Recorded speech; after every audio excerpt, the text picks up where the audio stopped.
जैसा कि यहाँ पर आप देख सकते हैं, इस किसान ने अभी अपने बैंक खाते में आधार लिंक किया है, यानी कल के दिन इसने बैंक खाते में आधार लिंक किया था। इसका स्टेटस आप देख सकते हैं, आधार बैंक का स्टेटस है। यहाँ पर आप देख सकते हैं 17/4/2023 को लिखा हुआ है इंडियन पोस्ट पेमेंट बैंक। ये वैसे पीएम किसान के लिए अच्छा बैंक होता है। अगर आप किसी दूसरे बैंक खाते में करना चाहते हैं, दूसरे में कर सकते हैं। ये कोई ज़रूरी नहीं है कि इसी बैंक खाते में लिंक करोगे तभी आपको पीएम किसान का रुका हुआ पैसा मिलेगा। आप किसी भी बैंक खाते में कर सकते हैं, लेकिन इसकी सर्विस अच्छी बताई जा रही है, इस वजह से मैंने आपको वीडियो बनाकर इसकी जानकारी भी दी थी। तो इस किसान ने अभी 17/4/2023 को बैंक खाते में आधार लिंक किया है। तो अब इसका रुका हुआ पैसा है वो कब तक बैंक खाते में आ जाएगा, ये सवाल बहुत सारे किसानों की रहता है। अब अगर आपका पैसा रुका हुआ है बैंक की किसी प्रॉब्लम की वजह से, तो बैंक की प्रॉब्लम अगर आप सॉल्व कर लेते हैं, दूसरे बैंक खाते में आधार एन से लिंक कर लेते हैं, तो आपका रुका हुआ पैसा कब तक मिल जाता है, ये हर एक किसान के मन में डाउट रहता है। तो इसके लिए लाभार्थी किसान को क्या करना चाहिए, मैं आपको बताता हूँ। इसके लिए यहाँ पर आपको डायरेक्ट गूगल में जाकर सर्च करना है पीएम किसान PFMS स्टेटस माही इन्फो। PFMS का स्टेटस आपको सबसे पहले चेक करना है। तो यहाँ पर ये लिंक ऊपर आपको मिल जाता है, इस पर आपको क्लिक करना है। अब यहाँ पर आपको नीचे की तरफ स्क्रॉल करना है। यहाँ पर आपको एक ऑप्शन मिलता है रजिस्ट्रेशन नंबर का, यानी आप पीएम किसान का PFMS स्टेटस चेक करने के लिए आए हैं। तो यहाँ पर आपको अपना रजिस्ट्रेशन नंबर है वो दर्ज करना होगा। रजिस्ट्रेशन नंबर अगर आपके पास नहीं है तो यहाँ पर निकालने का भी ऑप्शन है।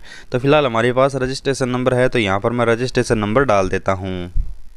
अब यहाँ पर मैं आपको बता दूं, 3 स्थिति यहाँ पर आपके सामने निकलेगी, एक पेंडिंग, एक रिजेक्ट, एक एक्सेप्ट। तो यहाँ पर अगर आपका एक्सेप्ट है, इसका मतलब है कि आपका आधार मोड पर या फिर अकाउंट मोड पर आपका एक्सेप्ट होगा। तो अब एक्सेप्ट है तो आपका पीएम किसान योजना में कोई सा भी बैंक, चाहे वो पहले वाला आधार एन वाला लिंक हो वो एक्सेप्ट हो, सही। अब आप आधार एन से लिंक कर ले हैं तो वो भी ऑटोमेटिक एक्सेप्ट हो जाता है। एक्सेप्ट की स्थिति में ये नहीं है कि हर एक जो बैंक आप अपडेट करते हैं, चेंज करते हैं, जिसमें आपका एन आपने आज लिंक किया है, पहले वाला लिंक था, या फिर अब कल और लिंक कर लोगे, तो उस स्थिति में हर एक बैंक को दोबारा से चेक नहीं करता है। अगर एक बार एक्सेप्ट कर लेता है तो उसके बाद अगर आप दोबारा से उसे चेंज भी कर लेते हैं किसी दूसरे बैंक खाते में, तो उस स्थिति में ये ऑटोमेटिक है वो एक्सेप्ट ही रहता है। यानी ये इसका वेरिफिकेशन है वो एक बार होने के बाद है वो दोबारा है वो एक्सेप्ट या फिर पेंडिंग में नहीं जाता है। एक्सेप्ट करने के बाद ये एक्सेप्ट ही रहता है। आपसे बैंक चेंज कर लो, ऑन पे से किसी दूसरे बैंक खाते में लिंक करो, लेकिन यहाँ पर आपका आधार मोड पर ही एक्सेप्ट रहेगा। अब कुछ किसानों का रिजेक्ट हो चुका है। अब जिनका रिजेक्ट हो चुका है वो किसान अगर नया खाता चेंज करते हैं, यानी दूसरे खाते में एन से लिंक करते हैं, या फिर पहले वाले में दोबारा से अपडेट करते हैं, तो उस स्थिति में लाभार्थी के ये कुछ समय लगता है, यानी दोबारा से एक्सेप्ट होने में। क्योंकि पहले अगर रिजेक्ट है, अगर आप बैंक खाता चेंज करते हो, अपडेट करते हो, तो 5 से 7 दिनों में ये पेंडिंग में चला जाता है, और कभी कभार ज़्यादा समय भी लग जाता है। पेंडिंग में जाने के बाद उस बैंक खाते में जिसमें आपने एन से लिंक किया है, अपडेट किया है, उसकी जाँच करेगा।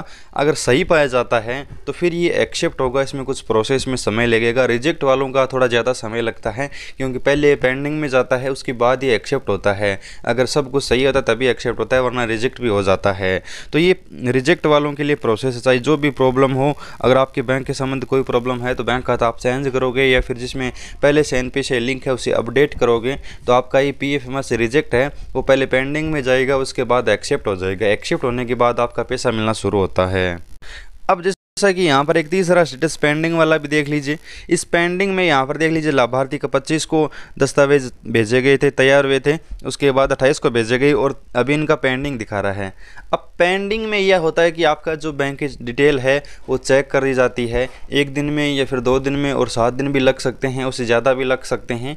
ये पीएम किसान योजना के अधिकारियों का और PFMS के जो अधिकारी हैं वो जो PFMS की फाइल है उसको चेक करते हैं, और पीएम किसान योजना के पैसों के लिए अगर आप एलिजिबल हैं तो आपको ये एक्सेप्ट कर लेते हैं। और बैंक के जिसमें पैसे जाने हैं वो अगर आपका बैंक रिस्पॉन्स कर रहा है पीएम किसान यानी DBT का पैसा भेजने के लिए, प्राप्त करने के लिए, तो आपका एक्सेप्ट कर लेता है। अब बात करते हैं, अगर आपने आज आधार एन से लिंक किया है तो आपका पैसा कब तक मिलेगा, तो वो सब डिपेंड इसी पर करता है कि वो कितने दिन में एक्सेप्ट होता है।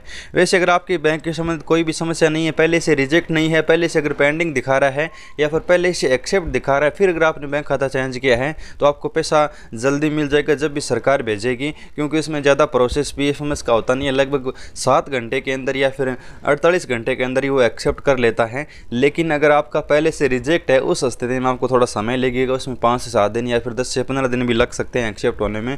तो ये सिर्फ ये स्टेटस ये आपका महत्वपूर्ण होता है। बैंक खाते में आधार लिंक करने के बाद ये स्टेटस आप ज़रूर चेक करें, तभी आपका पीएम किसान का पैसा मिलेगा। आपका एक्सेप्ट हो जाता है, उसके 5 से 7 दिन बाद आपका स्टेटस में अपडेट आना शुरू हो जाएगा और फिर आपका पैसा भी मिलेगा। उम्मीद करता हूँ जानकारी ज़रूर अच्छी लगी होगी। वीडियो को लाइक और चैनल को सब्सक्राइब ज़रूर करना।